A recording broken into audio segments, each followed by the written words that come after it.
Hello दोस्तों, मेरा नाम है पंकज और स्वागत है आप सभी का आपके अपने चैनल सीखने की दुनिया में। आज हम कक्षा 10वीं का एक मोस्ट इम्पॉर्टेंट टॉपिक धमनी तथा सिरा में अंतर पढ़ने वाले हैं, difference between artery and when. तो चलिए स्टार्ट करते हैं।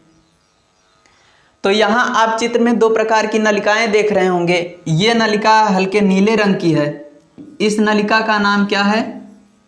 सिरा। और ये हल्के लाल रंग की है, इस नलिका का नाम क्या है? धमनी।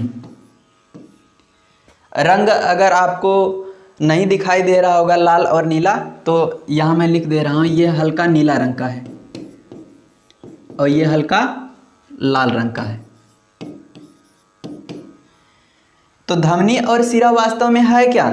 दो प्रकार की नलिकाएं। इन नलिकाओं में रक्त बहेगा, मतलब रक्त के परिवहन के लिए हमारे शरीर में जो भी नलिकाएं पाई जाती हैं, उन्हीं में से दो नलिकाएं क्या हैं? धमनी और सिरा। दो ही प्रकार की नलिकाएं पाई जाएंगी, एक धमनी और एक सिरा। तीसरी नलिका एक होती है जिसका नाम है केशिका। आगे की स्लाइड में आप देखेंगे, ये है बीच का, जो इसे क्या कहेंगे? केशिका। जैसे ये क्या है? इसमें धमनी, ये क्या है? सिरा। अब ये आप समझ गए कि धमनी हल्के लाल रंग की होती है, सिरा हल्के नीले रंग का। धमनी के अंदर भी ब्लड बहेगा, सिरा के अंदर भी ब्लड बहेगा। जैसे धमनी के अंदर मान लो ब्लड बहता हुआ आ रहा है, इधर से ब्लड आ रहा है, इधर से ब्लड आ रहा है, आगे की ओर जाएगा। सिरा के अंदर से, सिरा से भी ब्लड जाता है। तो आप देख रहे हैं कि धमनी और सिरा दोनों के कुछ स्थान यहाँ पर जुड़े हुए हैं, इधर इधर वाले यहाँ के स्थान। यहाँ पर देखो, धमनी और सिरा दोनों का स्थान जुड़ा हुआ है, ये सब धमनी और सिरा यहाँ पर जुड़े हुए हैं। तो इसी को हम क्या कहेंगे? केशिका। तो तीसरा रुधिर नलिका क्या है? केशिका। केशिका बनता कैसे है? धमनी और सिरा जहाँ जुड़े होते हैं वही क्या कहलाता है? केशिका। तो यहाँ तक आप समझ गए होंगे। और यहाँ आप देखकर ये भी समझ रहे होंगे, कहीं की नलिका मोटी है और कहीं की नलिकाएं पतली हैं। इसका आकार देख रहे हैं, यहाँ से यहाँ तक इसकी मोटाई अधिक है, इसकी मोटाई कम है, इसकी मोटाई और कम है। तो अलग अलग स्थानों पे नलिकाओं की मोटाई आप देख रहे हैं अलग अलग है। तो हम क्या पढ़ेंगे? धमनी और सिरा, यानी इन दोनों नलिकाओं के बारे में पढ़ेंगे। तो चलिए स्टार्ट करते हैं।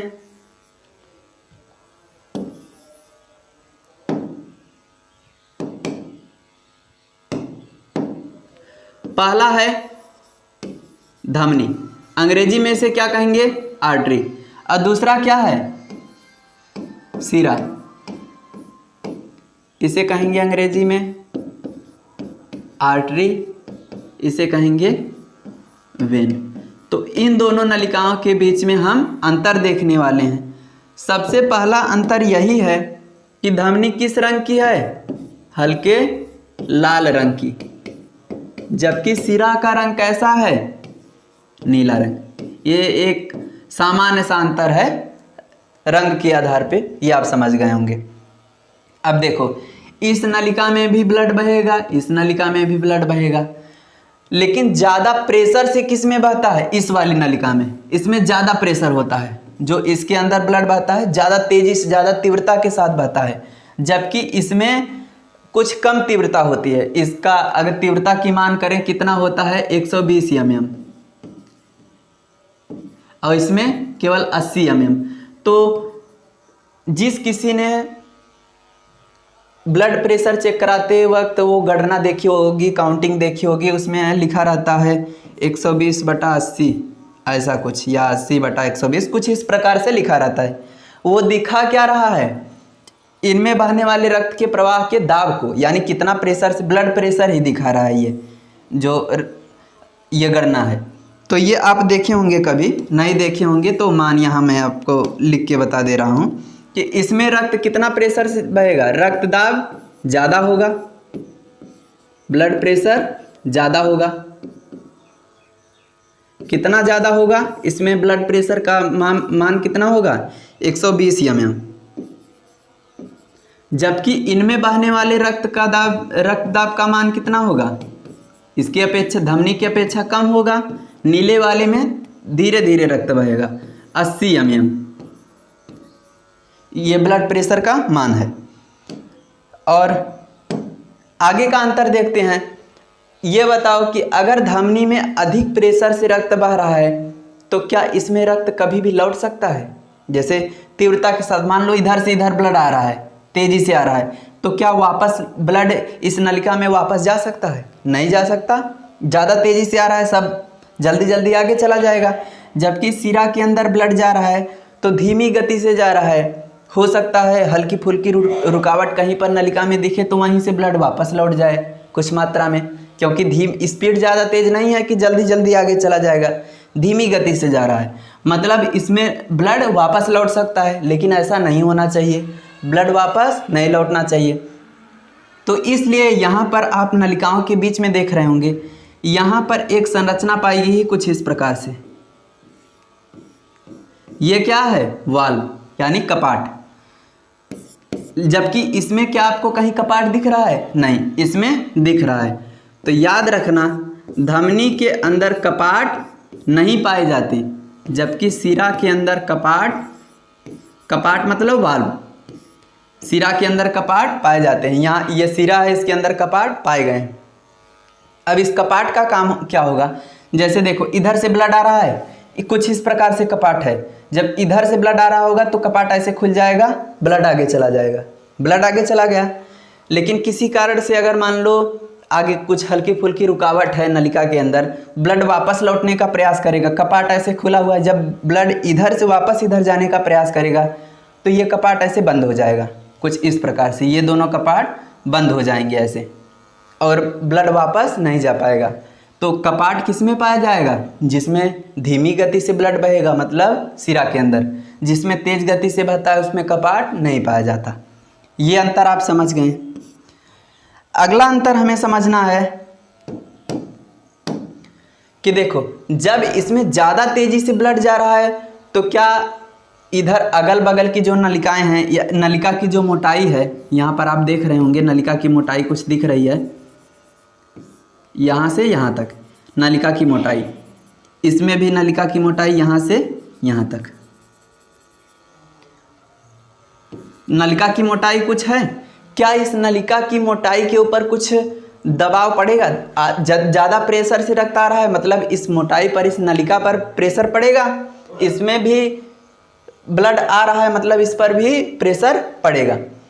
तो उस प्रेशर के कारण, दबाव के कारण, रक्त के प्रेशर के कारण ये नलिकाएं फट न जाएं, इसलिए धमनी के अंदर जो नलिका की मोटाई होती है अधिक होती है। ये ज़्यादा मोटी नलिका दिख रही होगी, यहाँ से यहाँ तक इस नलिका की मोटाई अधिक है, जबकि इस नलिका की मोटाई कम है। क्यों?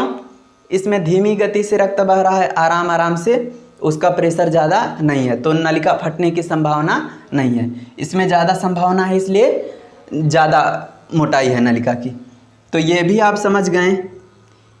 नलिका को क्या कहेंगे? नलिका के आवरण को कहेंगे भित्ति। भित्ति का मतलब वही आवरण ही है।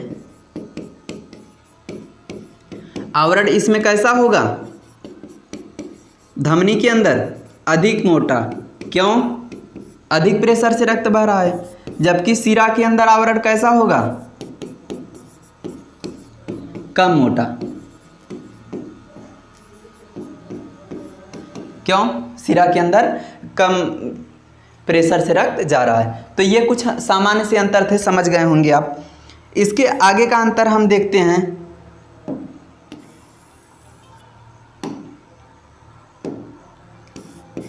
एक धमनी का नाम आपको याद रखना है,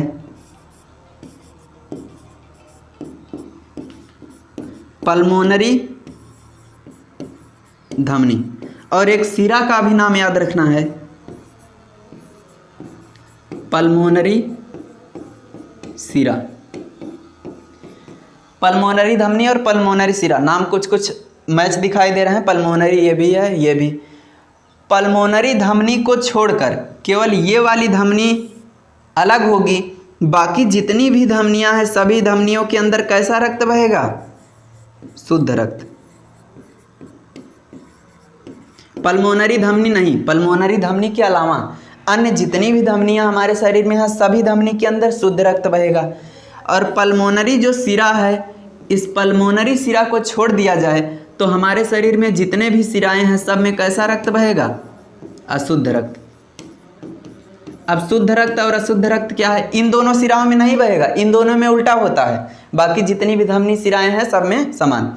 जैसे हमारे शरीर में जितनी भी धमनियां हैं सब में शुद्ध रक्त बहेगा। शुद्ध रक्त का मतलब कि उस रक्त के अंदर ऑक्सीजन उपस्थित होगा, पाया जाएगा, वही क्या है? ऑक्सीजन रक्त में मिला रहेगा, वो क्या है? शुद्ध रक्त।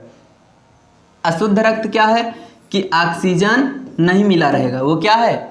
अशुद्ध रक्त। तो जितने भी सिरा होते हैं सब में अशुद्ध रक्त बहता है, जितने भी धमनी होते हैं सब में शुद्ध रक्त बहता है। केवल एक सिरा अपवाद है। अपवाद का मतलब इसमें उल्टा होता है।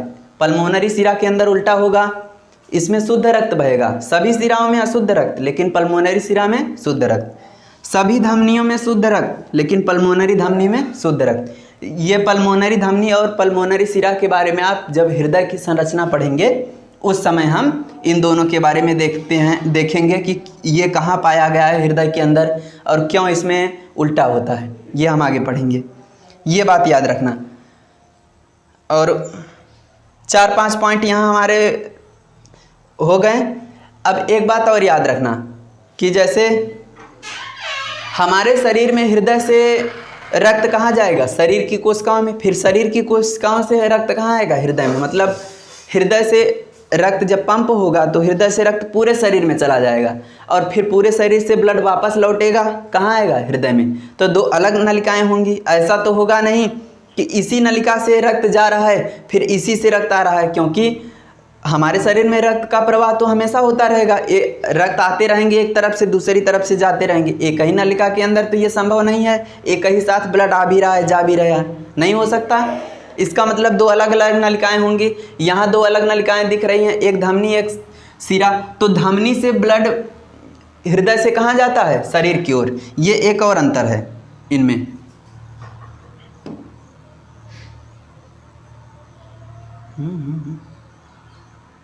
कहाँ हुई है?